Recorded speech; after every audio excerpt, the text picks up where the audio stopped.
কানে কানে বললাম, জামাই বাসায় কি যাবে না?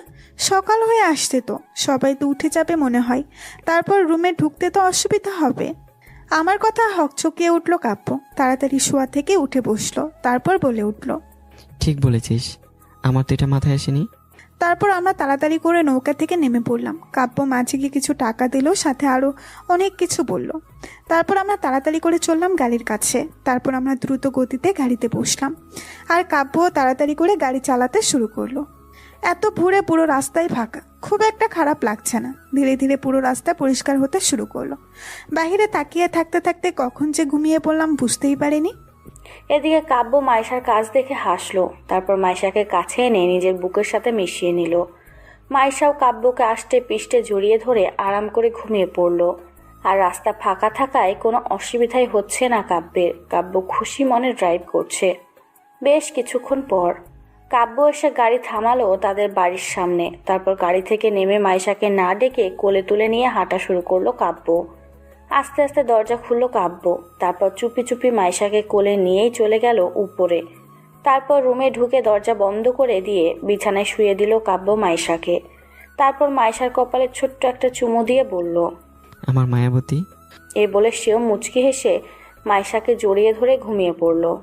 সকাল 10টা। সকালে সূর্যের ফুরফুরে আলোতে ঘুম ভাঙলো আমার। রোদ্দুরে ভরে গেছে চারপাশ। মিটমিট করে চোখ খুলে তাকালাম আমি। নিজেকে রুমের ভেতর থেকে অবাক হলাম আমি তো গাড়িতে ছিলাম, রুমে কখন আসলাম? হয়তো কাব্য নিয়ে এসেছে। হঠাৎই চোখ গেল কাব্যর ঘুমন্ত মুখের দিকে। অসম্ভব রকম সুন্দর লাগছে কাব্যকে।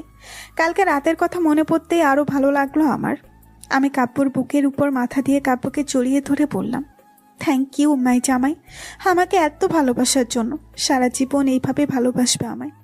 জানি কাব্য শুনতে পাইনি, তারপরেও বলতে ভালো লাগলো। কিছুক্ষণ পর তাড়াতাড়ি করে উঠে যেতে নিলেই কাব্য জড়িয়ে ধরলো আমায়। তার কাজে অবাক আমি। ঘুম ভেঙে গেছে নাকি? আমার কথা শুনে কাব্য বলে উঠল, ঘুম তো অনেক আগেই ভেঙে গেছে। তুমি কি আমার কথা সব শুনেছ? শুনেছি, আর কথাও দিচ্ছি সারা জীবন এভাবে ভালোবাসবো তোকে। বুঝতে পারছি। এখন সরো, উঠতে হবে, এমনিতে অনেক দেরি হয়ে গেছে। না, আগে আমার একটা জিনিস চাই। এখন? এখন আমার কাছে তোমাকে দেওয়ার মতো কিছু নেই। শপিংয়ে গিয়ে তোমার জন্য গিফট নিয়ে আসবনি, ঠিক আছে? না, তাতে হবে না, আমার এক্ষুনি গিফট চাই। আশ্চর্য, তুমি দেখি বাচ্চাদের মতো কান্না করছো। কিন্তু কি দিব তোমায় সেটা তো বলবা। হুট করে কাব্য এসে মাইশার ঠোঁটে নিজের ঠোঁট বসিয়ে দিল। ঘটনাটা আচমকা এমনটা হওয়াতে মাইশা পুরো ভ্যাবাচাকা খেয়ে গেল। কিছুক্ষণ পর কাব্য মাইশাকে ছেড়ে দিয়ে বলল, এখন তুই যেতে পারিস, আমার গিফট আমি পেয়ে গেছি। তুমি এই গিফটের কথা বলেছ? এটা তো বললেই হতো। এই বলে মাইশা নিজের কাব্যের ঠোঁটে নিজের ঠোঁট বসিয়ে দিয়ে কাব্যকে কিস করতে লাগলো। বেশ কিছুক্ষণ পর মাইশা কাব্যকে ছেড়ে দিল। তারপর বিছানা থেকে উঠে সোজা ওয়াশরুমে। আর এদিকে কাব্য মাইশার কাজে হাঁ হয়ে তাকিয়ে রইল। তার যেন বিশ্বাসই হচ্ছে না মাইশা তাকে নিজ ইচ্ছে কিস করলো। জাস্ট হাঁ হয়ে আছে কাব্য। এখনো শক সে মাইশার কাজে। দুপুর 2টো। কাব্যর অফিসের সামনে দাঁড়িয়ে আছি আমি। কাব্য ফোন করে বলেছে তার জন্য খাবার নিয়ে আসতে, তাই আমিও নিয়ে এসেছি। ভেতরে ঢুকতে ভয় হচ্ছে ভীষণ। তারপরেও এক দীর্ঘশ্বাস ফেলে ভেতরে ঢুকলাম আমি। ধুর, যা হবে দেখা যাবে, এই ভেবে ভেতরে ঢুকে লিফটে উঠে পড়লাম। কিছুক্ষণের মধ্যে এসে পড়েছি কাব্যর রুমে। আস্তে আস্তে ভেতরে ঢুকলাম। ভেতরে ঢুকতেই দেখলাম কাব্য তার টেবিলে বসে কিছু একটা করছে। আমিও চুপি চুপি ঢুকলাম কাব্যর দিকে। উদ্দেশ্য হচ্ছে কাব্যকে চমকে দেওয়া। হাঁটতে হাঁটতে একদম কাব্যের সামনে চলে এসেছি। এমন সময় হুট করে কাব্য টান মেরে তার কোলে বসিয়ে দিল। আশ্চর্য, আচমকা এমনটা হওয়াতেই আমি ঘাবড়ে গেলাম। আমি ঘাবড়ে গিয়ে বললাম, এটা কি হলো? তুমি বুঝলে কিভাবে? আমি তো চুপি চুপি ঢুকেছিলাম। কাব্য হেসে বলল, তুই রুমে ঢুকছিস আর আমি বুঝতে পারবো না? এমন সময় রুমে ঢুকলো কেউ। তাকে দেখে অবাক হলাম আমি, কারণ সামনের ব্যক্তিটি হলো সেই মেয়েটা লাবণ্য। কিন্তু এখানে কেন? স্থির দৃষ্টিতে তাকিয়ে আছে আমি। আর একটু লজ্জামাখা মুখ নিয়ে এসে কখন কাব্যকে বলছি আমায় ছেড়ে দিতে। এইভাবে কেউ কারো সামনে কোলে তুলে রাখে নাকি? কিন্তু কাব্যর সেদিকে কোনো খেয়াল নেই। আমি একটু নড়ে চড়ে কাব্যর কানে কানে বললাম, এসব কি হচ্ছে? ছাড়ো আমায়। ওই আপু কি মনে করছে বলো তো? যা মনে করছে করতে দে, তুই চুপচাপ বস বলছি, আর একবার নলে তোর খবর আছে। কাব্যর ধমক শুনে আমি চুপ। হঠাৎই কাব্য লাবণ্যের দিকে তাকিয়ে বলে উঠল। তুই এখানে কেন? লাবণ্য কিছুক্ষণ চুপ থেকে বলে উঠল। সরি। লাবণ্যর কথা শুনে আমি আর কাব্য দুজনেই অবাক হলাম। লাবণ্য আবারও বলে উঠল। সরি কাব্য আর মাইশা, বিশেষ করে মাইশা, তোমাকে সরি। আমার জন্য তোমাদের দুজনের মধ্যে ঝামেলা হয়েছিল। আসলে সেদিন কাব্যের কোনো দোষ ছিল না, তাই আমি সরি বলতে এসেছি। ভেবেছিলাম কাব্যকে সরি বলেই তোমার কাছে গিয়ে সরি বলবো। যেহেতু তোমরা দুজনে একসাথে আসছো তাই আরো সুবিধা হলো আমার। তাই তোমাদের দুজনের কাছেই আমি সরি বলছি। I am really sorry. Labanya আপুর কথা শুনে খারাপ লাগলো আমার। আমি কাব্যর কাছ থেকে উঠে এসে লাবণ্য আপুর হাত ধরে বললাম। তারপর বলে উঠলাম, ইটস ওকে আপি, তুমি তোমার ভুল বুঝতে পেরেছ, এতেই চলবে আপু। আমার কথা শুনে লাবণ্য বলে উঠল। তুমি খুব ভালো মাইশা, আমাকে ক্ষমা করেছো, এর জন্য তোমাকে অনেক ধন্যবাদ। আর কাব্য, কি এখনো আমার উপর রেগে আছিস? এমন সময় কাব্য এসে বলল। ঠিক আছে, তুই যখন তোর ভুল বুঝতে পেরেছিস তাহলে তোর ওপর কোনো রাগ নেই আমার। কাব্যর কথা শুনে হাসলো লাবণ্য। তারপর বলে উঠল। ধন্যবাদ কাব্য। আর একটা কথা, আমি কালই আমেরিকা চলে যাচ্ছি। ভাবছি ওখানেই থেকে যাব, আর ফিরবো না দেশে। তোরা ভালো থাকিস কেমন? মাঝে মাঝে তোদের সাথে কথা হবে ফোনে। আচ্ছা শোন, আমায় এখন যেতে হবে, অনেক কাজ আছে। হয়তো তোদের সাথে আর দেখা হবে না আমার, তাই আবারও বলছি সরি তোদের দুজনকেই। এই বলে এক প্রকার পালিয়ে চলে আসলো লাবণ্য। হয়তো আর কিছুক্ষণ থাকলে তার চোখের পানি দেখে ফেলতো কাব্য আর মায়েশা। অনেক ভেবে দেখেছে সে, জোর করে কখনো কারো ভালোবাসা পাওয়া যায় না, তাই সেও আর চেষ্টা করবে না। নিজের জীবনটাকে নতুনভাবে নতুন করে সাজিয়ে নেবে। এসব ভেবে অফিস থেকে বেরিয়ে গাড়িতে বসে পড়ল লাবণ্য। শেষবারের মতো কাব্যের অফিসের দিকে তাকিয়ে চলল সে তার গন্তব্যে। মনের মাঝে রয়েছে তার নতুনভাবে নতুন করে জীবন শুরু করার পূর্ণ বাসনা। নীরবতা নিয়ে দাঁড়িয়ে আছি আমি আর কাব্য। হঠাৎই নীরবতা ভেঙে কাব্যকে বলে উঠলাম। আপুর খুব কষ্ট মনে হয়, দেখেছো কিভাবে পালিয়ে গেল আমাদের সামনে থেকে। কিছু কথা বলি শোন, জীবনটা এমনই, মানুষের লাইফে এমন থার্ড পার্সন চলে আসলে এমনই হয়। আমার মতে লাবণ্য যেটা ভেবে নিয়েছে সেটা সঠিক, কারণ দেখ, আমি তো তোকে ভালোবাসি আর তুইও আমায়, তাই ও হলো থার্ড পার্সন আমাদের লাইফের। তাই ওর উচিত নয় আমাদের লাইফে থেকে শুধু শুধু কষ্ট পাওয়ার। তাই ও যেটা করেছে সেটাই সঠিক। কিন্তু কোনো কিন্তু নয়, ওর লাইফে কেউ না কেউ আছে ডার্লিং, আর সে ওর লাইফে খুব তাড়াতাড়ি চলে আসবে। আর ওর আজ যে কষ্ট হচ্ছে, কাল কিন্তু ঠিক হয়ে যাবে, সব ভুলে যাবে দেখিস। আর ওর কথা এখন বলে আমাদের কথা ভাব। চল, খাবারগুলো তো ঠান্ডা হয়ে যাচ্ছে। দেখছো একদম ভুলেই গেছিলাম, চলো চলো। তারপর আমরা দুজন মিলে গিয়ে বসে খাবার খেতে শুরু করলাম। কাব্য আমায় খাইয়ে দিল আর আমি কাব্যকে। মাঝখানে কেটে গেল 2 দিন। এই 2 দিন কেটে গেল খুব সুন্দরভাবে। এখন কাব্যর সাথে কাটানো এক একটা মুহূর্ত খুব সুন্দর। এক কথায় বলতে গেলে আমি এখন কাব্যকে পাগলের মতো ভালোবাসি, আর কাব্য আমাকে অসম্ভব রকম ভালোবাসে। সূর্যের আলোতে ঘুমাচ্ছি আমি। এমন সময় কেউ খুব গভীরভাবে পর্যবেক্ষণ করেছে তা আমি খুব ভালোভাবেই বুঝতে পারছি, আর সেটা যে কাব্য ছাড়া আর কেউ নয় সেটাও আমি জানি। হুট করে কেউ কপালে চুমু দিয়ে দিল। হুট করেই চোখ খুলে ফেললাম আমি। তারপর ক্ষিপ্ত মেজাজে বললাম, এসব কি হচ্ছে? ঘুমের মধ্যে আমার মান সম্মানের ফালুদা কেন বানাচ্ছ? আমার কথা শুনে কাব্য বলে উঠল। কি, আমি তোর মান সম্মানের ফালুদা বানাচ্ছি? দাঁড়া। এই রে, খাইছে। জামাই আমার রেগে গেছে মনে হয়। হুট করে শোয়া থেকে বিছানার উপরে উঠে দাঁড়ালাম আমি। তারপর চেঁচিয়ে বলে উঠলাম, এই না না, আমি তো মজা করছিলাম। তুমিও না সবকিছু সিরিয়াসলি নিয়ে নিচ্ছ। তাহলে তুই কোনো বিছানার উপর দাঁড়ালি, নাম নিচে। তুমি বকবে না তো? না, তুই আমার 10টা না 5টা না একটা মাত্র বউ, তোকে কি আমি বকতে পারি? সত্যি বলছো তো? ঠিক আছে, তুমি দূরে গিয়ে দাঁড়াও, আমি ওয়াশরুমে যাব। ঠিক আছে। এই বলে কাব্য কিছুটা দূরে সরে গেল। তার এইভাবে দূরে সরা দেখে আমিও চুপচাপ বিছানা থেকে নেমে দৌড়ে যাব। এমন সময় কাব্য আমার হাত ধরে টেনে তার বুকে ফেললো। অচমকা এমনটা হওয়াতে আমি পুরো ভ্যাবাচাকা খেয়ে গেলাম। তারপর কাব্যর মুখের দিকে তাকিয়ে বলে উঠলাম, এটা ঠিক নয়। তুমি কিন্তু বলেছিলে আমায় বকবে না। বলেছিলাম তো বকবো না, কিন্তু আদর তো করতে পারি। এমন কিছু কিছু। কাব্য আমায় জড়িয়ে ধরে বলল, এমন কিছুই ম্যাম। কিন্তু এখন যে আমায় যেতে হবে স্যার। তা তো আমায় যেতে হবে। তাহলে আর কি, যাও তাড়াতাড়ি। আর আমায়ও তো ভার্সিটি যেতে হবে, তাই ছাড়ো। কাব্য আর কিছু না বলে ছেড়ে দিল আমায়। আমিও মুচকি হেসে গেলে ছোট্ট একটা চুমু দিয়ে দৌড়। মাইশার কাজে হাসলো কাব্য, মুখ থেকে অটোমেটিক বেরিয়ে আসলো পাগলি একটা। তারপর সেও তৈরি হতে লাগলো অফিসের জন্য। সকাল 10টা। কাব্য মাইশার তানিশাকে ভার্সিটি নামিয়ে দিয়ে চলে আসলো অফিসে। বর্তমানে অফিসের কিছু কাজে ব্যস্ত সে। এমন সময় কাব্যের বাবা আসলো কাব্যের রুমে। কাব্য তার বাবাকে দেখে বলল। কাব্যের বাবা হেসে বসলো চেয়ারে, তারপর বলল, তোমার আর মাইশার মধ্যে সব মিল হয়ে গেছে, দেখে ভালো লাগছে আমার। তবে তোমায় যে কিছুদিনের জন্য সিলেট যেতে হবে সেটা নিশ্চয়ই জানো তুমি। কালকে যাব, তুমি চিন্তা করো না। তা ঠিক আছে, তবে তুমি চাইলে মাইশাকেও নিয়ে যেতে পারো। ঠিক আছে বাবা। মনে মনে খুশি হলো কাব্য, কারণ সেও তো চাইছিল মাইশাকে নিয়ে যেতে। অফিসের কিছু কাজের জন্য সিলেটে যেতে হবে কাব্যকে। প্রথমে কিছুটা খারাপ লেগেছিল কাব্যের, মাইশাকে ছাড়া থাকতে হবে, কিন্তু এখন আর মন খারাপ নেই, অসম্ভব খুশি কাব্য। রাত 8টা, বিছানায় বসে আছি। এমন সময় তানিশা দৌড়ে রুমে আসলো।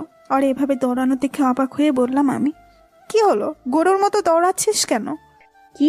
আমি গরু? তুই গরু? তোর জামাই গরু? এই না না, ঠুকু, তোর জামাই তো আমার ভাই, তাই না? তোর হইব কিছু একটা, সে গরু। তোর জামাই গরু? যা আগে, ওসব বাদ। কেন এভাবে দৌড়াচ্ছিস কেন? ও হ্যাঁ, তোকে আম্মু ডাকছে। ও এই ব্যাপার, চল তাহলে। এই বলে শাড়ির কুচি ধরে আমি তানিশা চললাম নিচে। রান্নাঘরে কাজ করছিল মামুনি। আমিও গিয়ে খুশি মনে পেছন থেকে মামুনিকে জড়িয়ে ধরে বললাম। এমন সময় তানিশা বলে উঠল, তুই গিয়ে রান্না করবি, ঘর ঝাড়ু দিবি, তারপর ভাইয়ের গা হাত পা টিপে দিবি। কি? আমি এসব করব? যাব না আমি। এমন সময় রান্নাঘরে বাইরে দাঁড়িয়ে কাব্য বলে উঠল। কোথাও যাবি নাকি তুই? আচমকা এমনটা হওয়াতে আমি ঘাবড়ে গিয়ে বললাম, কই না তো, কিছু না। তানিশা বলে উঠল, ও তাই নাকি ভাবি? মায়া তুই চুপ কর। ওর কথা একদম শুনবে না। আমার কাণ্ডে হাসলো মামুনি, সাথে আমিও। সকালে তাড়াতাড়ি তৈরি হয়ে সবার কাছ থেকে বিদায় জানিয়ে বসে পড়লাম গাড়িতে। আমরা বসতে কাব্য গাড়ি চালাতে শুরু করলো। আমিও কাব্যকে জড়িয়ে ধরে চললাম নিজেদের গন্তব্যে। এখন আর নেই কোনো সংকোচ, আছে শুধু ভালোবাসা। ভালোবাসা আর শুধুই ভালোবাসা। বেশ কয়েক ঘন্টা পর গাড়ি এসে থামলো একটা বড় হোটেলের সামনে। আমি আর কাব্য নেমে সোজা চলে গেলাম হোটেলে। রুমে ঢুকে কাব্য চলে গেল ওয়াশরুমে, আর আমি পুরো রুমটাই চোখ বুলাতে লাগলাম। অসম্ভব সুন্দর দেখতে রুমটা। একটা খাট রয়েছে সামনে, সাদা রঙের তোষক বিছানায় শুতে, এই পুরো নরম বিছানা। কিছুক্ষণ শুয়ে থেকে উঠলাম। হঠাৎই চোখ গেল রেলিংয়ের দিকে। আস্তে আস্তে বেলকনির দিকে গেলাম আমি। বেলকনি থেকে সামনে তাকাতেই চোখ অটোমেটিক হাও হয়ে গেছে আমার। সামনে রয়েছে অসম্ভব সুন্দর রকম চা বাগান। আশেপাশের পরিবেশটা সত্যিই খুব মনোরম। কম করে হলেও আমাদের বিল্ডিংয়ের 5 তলার উপরে দাঁড়িয়ে আছি। বাইরের দৃশ্য যে এতটা সুন্দর হবে জানা ছিল না আমার। তবে বিভিন্ন ফটো দেখেছিলাম চা বাগানের, কিন্তু বাস্তবে ফটোর চেয়েও আরও বেশি সুন্দর। মুগ্ধ নয়নে তাকিয়ে আছি আমি বাহিরে। এমন সময় পেছন থেকে কাব্য জড়িয়ে ধরলো আমায়। আচমকা এমনটা হওয়াতে আমি পুরো কেঁপে উঠলাম। পরক্ষণেই নিজেকে সামলে নিলাম। এমন সময় কাব্য বলে উঠল, এখানে কি করছিস তুই? তেমন কিছু নয়, ওই বাইরে তাকিয়েছিলাম। ও আচ্ছা, আমরা ওখানে ঘুরতে যাব তো? নিশ্চয় যাব, তবে এখন নয়, পরে। আর আমার এখন যেতে হবে। ঠিক আছে, তুমি গিয়ে তৈরি হও। তবে শোন, একদম বাইরে যাবি না, রুমের মধ্যেই থাকবি। বিকেল আমি এসে ঘুরতে বেরোবো, ঠিক আছে? বিনিময়ে আমি শুধু মাথা নাড়ালাম। তারপর কাব্য তৈরি হয়ে চলে গেল, আর আমিও দরজা বন্ধ করে নরম বিছানায় শুয়ে ঘুম। বিকেল 5টা। আমরা বের হলাম চা বাগান দেখার উদ্দেশ্যে। ইহা বড় বড় রাস্তা পেরিয়ে হেঁটে চলেছি আমি আর কাব্য। পাহাড়ি রাস্তাগুলোকে ঘিরে রয়েছে বিভিন্ন ধরনের গাছপালা। হঠাৎই চোখ গেল সামনে থাকা কিছু মহিলাদের দিকে। সম্ভবত তারা এখন বাড়ি ফেরার উদ্দেশ্যে রওনা দিবে। তাদের দেখে বুঝতে পেরেছি এতক্ষণ তারা চা বাগানে চা সংগ্রহের কাজ করছিল, এখন হয়তো বাড়ি ফিরবে। হয়তো আমাদের এখানে আসতে দেরি হয়ে গেছে। এটা হয়েছে শুধুমাত্র কাব্যের জন্য। কাজ সেরে ফিরতেই দেরি করেছে সে। এমন সময় কাব্য বলে উঠল, এই জন্য বলেছিলাম কাল আসি। এখন এখানে সবাই ফিরে যাবে আর সন্ধ্যা হয়ে আসবে। জায়গাটার চারপাশে গাছগাছরায় ভরে যাওয়ার কারণেই খুব তাড়াতাড়ি রাত হয়ে যায় এখানে। একরাশ মন খারাপ নিয়ে বাড়ি ফেরার উদ্দেশ্যে চললাম আমরা। ধুর, শুধু শুধু আসলাম এখানে। ভেবেছিলাম এত ছবি তুলব, কিছুই হলো না। অন্ধকারের ছবি ভালো হয় নাকি? এমন সময় কাব্য বলে উঠল, মন খারাপ করিস না, কালকে আলো থাকতে আমরা আসবো আবার এখানে। মন খারাপ নিয়েই বলে উঠলাম, ঠিক আছে। তারপর আর কি, আমরা আবার ব্যাক করলাম হোটেলে যাওয়ার উদ্দেশ্যে। আমাদের সাথে ছিল আমাদের হোটেলের ম্যানেজার। উনিও বলেছিল এখন না আসতে, কিন্তু আমি শুনলাম না। এখন মনে হচ্ছে না শুনে ভুলই করেছিলাম। বেশ কিছুক্ষণ পর আমরা চলে আসলাম হোটেলে। হাঁটতে হাঁটতে পা ব্যথা হয়ে গেল, কিন্তু কাজের কাজ কিছুই হলো না। একরাশ মন খারাপ নিয়ে মাইশা চলে গেল ওয়াশরুমে, আর কাব্যও কিছু না ভেবে বসে পড়ল বিছানায়। রাতে শাওয়ার নিয়ে আয়নার সামনে দাঁড়িয়ে আছে মাইশা। চুল থেকে তার টপ টপ করে পানি পড়ছে। বিকেলে ঘোরাঘুরি করার জন্য প্রচুর ক্লান্ত লাগছিল মাইশার, তাই কোনো কিছু না ভেবে শাওয়ার নিয়েছে সে। এখন ফ্রেশ লাগছে তার। এই মুহূর্তে আয়নার সামনে দাঁড়িয়ে চুল মুছতে ব্যস্ত সে। এদিকে কাব্য বিছানায় বসে এক দৃষ্টিতে তাকিয়ে আছে মাইশার দিকে। অদ্ভুত এক অনুভূতি বয়ে চলেছে তার ভিতর। কাব্য তার ল্যাপটপটা টেবিলের উপর রেখে চলে যায় মাইশার সামনে। তারপর পিছন থেকে জড়িয়ে ধরে মাইশার চুলের ভিতর মুখ ডুবিয়ে দেয় কাব্য। আচমকা এমনটা হওয়াতে মাইশা পুরো কেঁপে উঠল। পরক্ষণেই আয়নায় কাব্যকে দেখে হাসল সে। তুই কি শ্যাম্পু ইউজ করিস বলতো, যার গন্ধে আমি পুরো পাগল হয়ে যাই? তুমি যে শ্যাম্পু কিনে দিয়েছো সেটাই তো। এত রাতে শাওয়ার নিয়েছিস কেন? এমনি ক্লান্ত লাগছিল, অনেকক্ষণ যাবত ভাবছিলাম গোসল করবো তাই। হুম। এই কাব্য মাইশার ঘাড়ে চুমু দেয়। সাথে মাইশা পুরো কেঁপে উঠল। হুট করে কাব্য মাইশাকে কোলে তুলে নেয়। আচমকা এমনটা হওয়াতে মাইশা ঘাবড়ে গিয়ে পড়ল। এসব কি করছো তুমি? এত রাতে শাওয়ার নিয়ে আমায় পাগল বানিয়ে এখন বলা হচ্ছে এসব কি করছো? কাব্যের কথার আগামাথা কিছু না বুঝে মাইশা বলে উঠল। মানে? বুঝাচ্ছি চল। এই বলে মাইশাকে কোলে তুলে নিয়ে লাইট অফ করে শুয়ে পড়ে কাব্য। তারপর দুজনেই ডুবে যায় ভালোবাসার সাগরে। সকালে আষ্টে পিষ্টে জড়িয়ে ধরে ঘুমিয়ে আছে কাব্য মাইশাকে। আস্তে আস্তে ঘুম ভাঙল মাইশার। কাল রাতের কথা মনে করে হাসল মাইশা। তারপর কাব্যকে ছাড়িয়ে চলে গেল ওয়াশরুমে। মাঝখানে কেটে গেল 2 দিন। এই 2 দিন মাইশার আর চা বাগানে ঘোরা হলো না, কারণ কাব্যের কাজের চাপ এতটাই ছিল যে একদিনও তাড়াতাড়ি ফিরতে পারেনি। এজন্য মাইশা অবশ্য প্রতিদিন রাগ করত, আর কাব্য সে প্রতিদিন মাইশার রাগ ভাঙাতো। আজকে আর কোনো প্রবলেম নেই কাব্যের ঘুরতে যেতে, কারণ কালকেই কাব্যের কাজ শেষ হয়েছে এখানের, আর 2 দিন পরেই ফিরে যাবে তারা।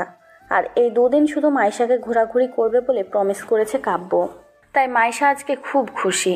আজকে মাইশা একটা মেরুন রঙের চুড়িদার পরেছে, সাথে চুলগুলো বিনুনি করে একপাশে রেখে দিয়েছে।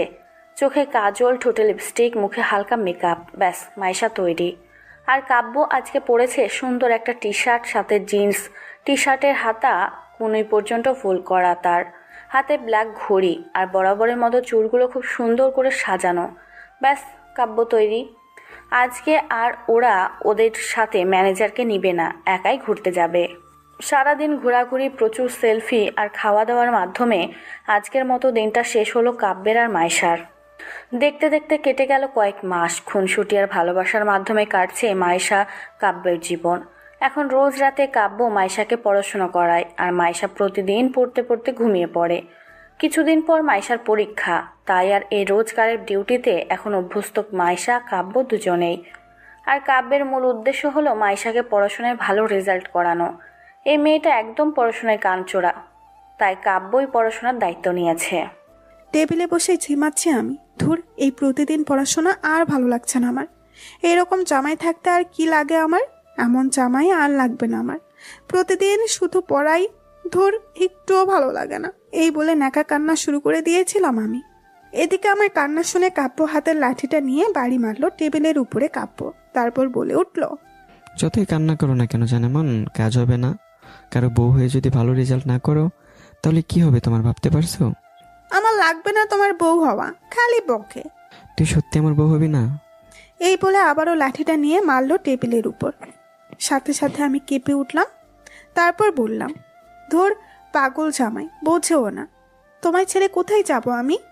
এই বলে নাকা কান্না করতে করতে পড়াশোনা করতে লাগলাম আমি। আর কাব্য চুপ করে হাতে লাঠি নিয়ে বসে রইল। আমি খেলবো না কাকু, জামাই আমার একটুও ভালো না। আবার? না না, পড়ছি তো। সময় কারোর জন্য থেমে থাকে না, তেমনি মাইশার কাব্যের জীবনও থেমেছিল না। খুনসুটি, ভালোবাসা, হাসি, কান্না মিলে মিশে জীবন চলেছে তাদের। দেখতে দেখতে পুরো 4 বছর কেটে গেছে মাইশার কাব্যের সংসারের। এই 3 বছরে অনেক কিছু বদলে গেছে। বদলে গেছে সময়, বদলে গেছে জীবন, তার সাথে বদলে গেছে দুটো মানুষের একসাথে পথ চলার ধরন। মাইশার এখন পড়াশোনা প্রায় কমপ্লিট করে ফেলেছে, আর কাব্যের এভাবে রাত জেগে পড়াশোনা করানোর ফলও খুব ভালো করে পেয়েছে। মাইশা আর তানিশা দুজন একসাথেই পড়াশোনা শেষ পর্যায়ে চলে এসেছে। তবে পার্থক্য একটাই, তানিশার এখনও বিয়ে করেনি, আর মাইশা এক বাচ্চার মাও হয়ে গেছে। বিষয়টা কিছুটা মজাদার, তাই না? আর মাইশার কাব্যের একটা 2 বছরের মেয়ে আছে, যার নাম রেখেছে কাশ্মীরা। আয়নার সামনে দাঁড়িয়ে আছি আমি। মূল উদ্দেশ্য হলো তৈরি হয়ে নিচে যাওয়া। আজকে তানিশা আর দিহানের বিয়ের পাকা কথা বলবে সবাই। তানিশা আর দিহান একে অপরকে ভালোবাসে। ভার্সিটিতে ঝগড়া করতে করতে কখন যে দিহান তানিশাকে ভালোবেসে ফেলেছে তা দিহান নিজেও জানে না। আর তানিশার কথা তো বাদই দিলাম, মনু তলে তলে নিজেও যে দিহানের প্রেমে হাবুডুবু খাচ্ছিল, কিন্তু মায়াটা প্রকাশ করছিল না। একদিন রেস্টুরেন্টে ধরা পড়েছিল আমার আর কাব্যের সামনে। সেদিন সারাদিন শুধু তানিশা আর দিহানকে নিয়ে হাসাহাসি করেছিলাম আমি। কাব্য প্রথমে একটু রেগে থাকলেও পরে মেনে নেয়। তারপর আমি আর কাব্য মিলেই ওদের কথা বাসায় বলে সব ঠিকঠাক করে দিলাম। সবাই রাজি, সাথে আমরাও খুশি, তার সাথে তানিশা আর দিহানও। দিহানের বাবাও একজন বিজনেসম্যান, আর এখন থেকে দিহানও সেই কাজে যোগ দিবে।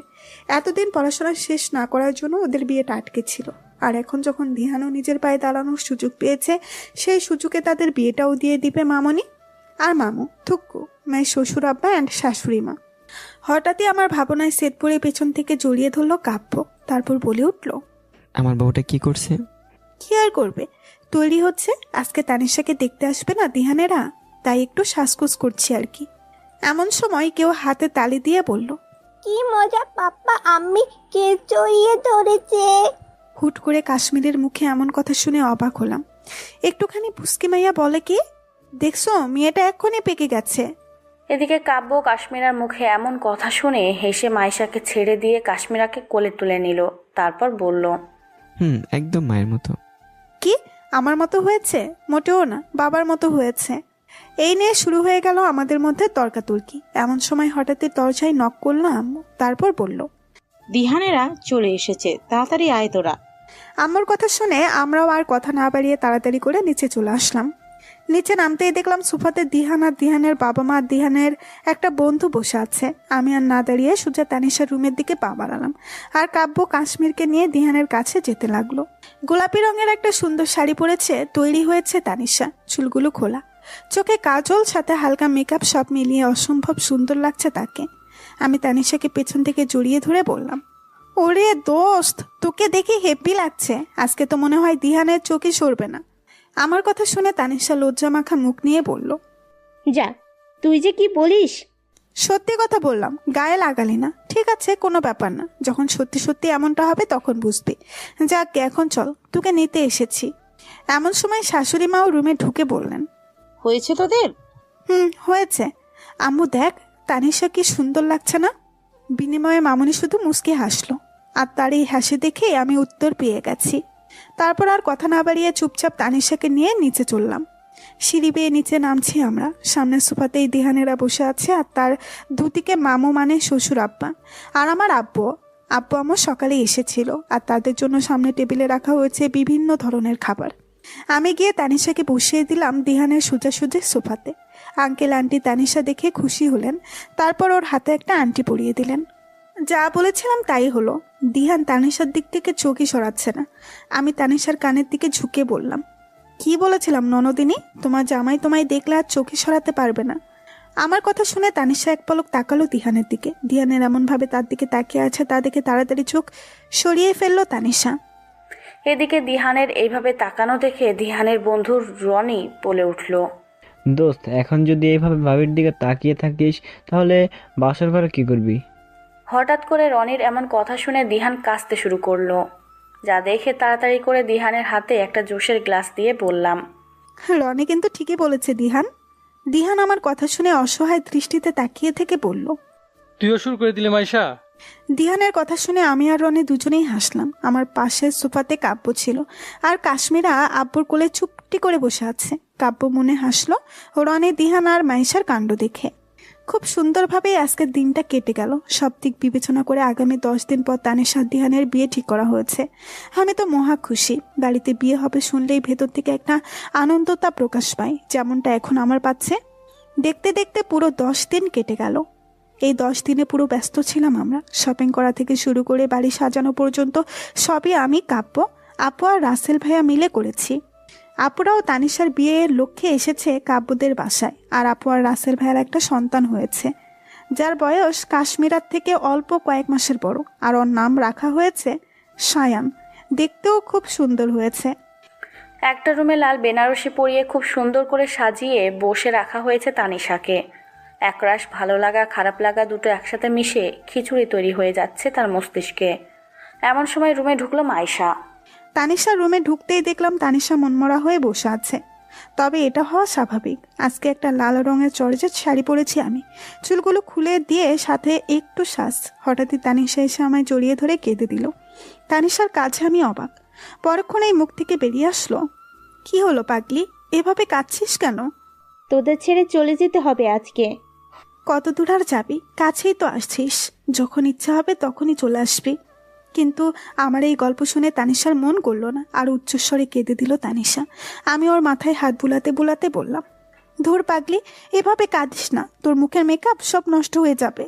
এমন সময় রুমে ঢুকলো আম্মু, মামুনি আর আপু। তানিশার কান্না দেখে তাদেরও মন খারাপ হয়ে গেল। তারপর সবাই মিলে তানিশাকে শান্ত করতে লাগলো। ওদিকে দরজার বাইরে দাঁড়িয়েছিল কাব্য। তার মনটাও খারাপ আজকে। ছোট বোনটাকে এইভাবে অন্যের হাতে তুলে দিবে ভাবতে তারও খুব কষ্ট হচ্ছে। আজকে কাব্য একটা ব্ল্যাক রঙের পাঞ্জাবি পরেছে আর বরাবরের মতো চুলগুলো খুব সুন্দর করে সাজানো। হঠাৎই কি মনে করে কাব্য আর ভিতরে ঢুকলো না, ওখান থেকেই চলে গেল। বেশ কিছুক্ষণ পর সবাই মিলে তানিশাকে শান্ত করলাম। এমন বাহির থেকে খবর আসলো জামাই এসেছে সাথে। আমরা উত্তেজিত হয়ে বেরিয়ে গেলাম তানিশার রুম থেকে। আর তানিশা চুপটি করে বসে রইল বিছানায়। খুব সুন্দরভাবে তানিশার বিয়ের সব কাজ সম্পূর্ণ হলো। খাওয়া দাওয়া থেকে শুরু করে বিয়ে পড়ানো পর্যন্ত সবই খুব সুন্দরভাবে শেষ হলো।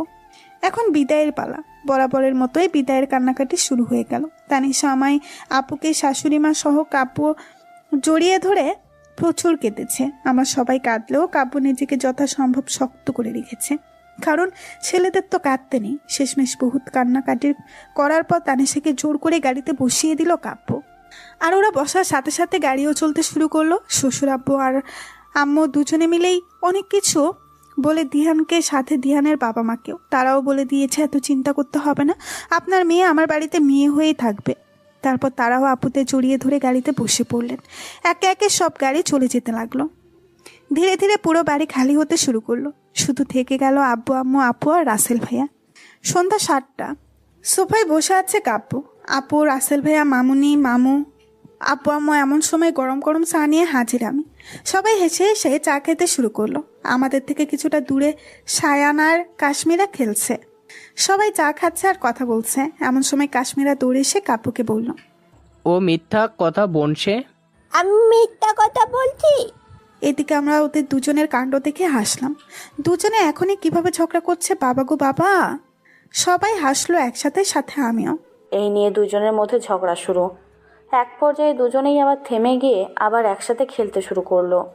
আর রাত 11টা। ব্যালকনিতে দাঁড়িয়ে আছে কাব্য। মনটা তার ভীষণ খারাপ লাগছে তার বোনের জন্য। তাই আকাশের দিকে তাকিয়ে আছে কাব্য। আর মাইশা বিছানায় বসে কাশ্মীরাকে ঘুম পাড়াচ্ছে।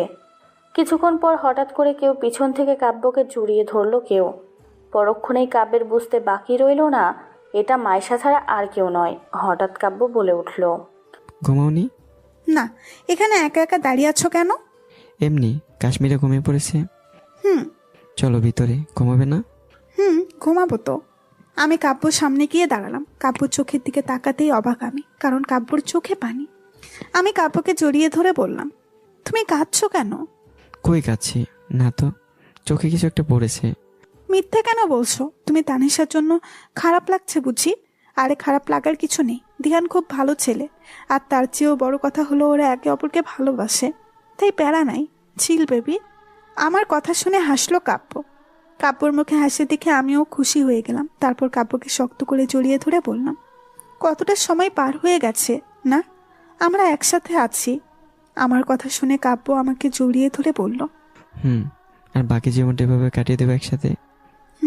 সারা জীবন এইভাবে এত এত ভালোবাসবে কিন্তু আমায়। আর তুই?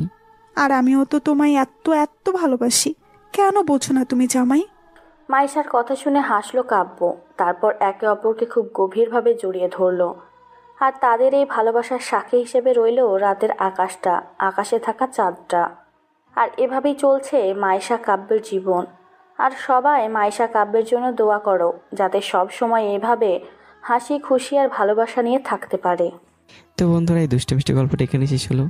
কেমন হয়েছে অবশ্যই কমেন্ট করে জানাবে। নতুন গল্প তৈরি থাকবে। ভালো থাকবে, সুস্থ থাকবে। আল্লাহ হাফিজ।